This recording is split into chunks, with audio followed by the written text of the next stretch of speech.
All right, hey everybody. We did our project for a little girl named Claire.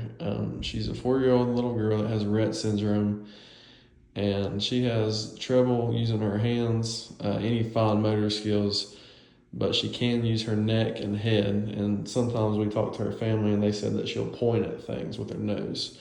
So we took that concept and what she was able to do, and we made essentially a communication device for Claire, and it's a choice board. So what she's going to do is she's going to put on this hat, and this hat has a wire and a ball on it, and she loves Peppa Pig, so that's why we chose this hat. And she's going to put on this hat, and she'll be sitting on the couch or chair, and she'll just point and press on a card that she wants to tell her mother or her caregiver that she's feeling that certain way.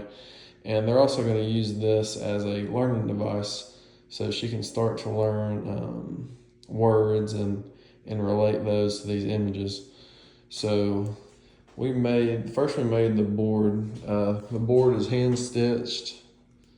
It has these buttons hand stitched on it, and there was also a sewing gun used for some of it. And we also made these cards, they're laminated cards with Velcro on the back, and that's how these are attached to the board. So we've got these 6, we've also got yes and no buttons, and we've also got a few extra cards here, music, hungry, TV, and an extra one there. And there's also a little rattler on the board, so if Claire uses her hat and her pointer, she can rattle this to get somebody's attention if they're not in the room. So the easel we made, we used 2x3s to make the easel, and they were all cut to length. We had put together a little initial drawing, and we kind of tried to follow that.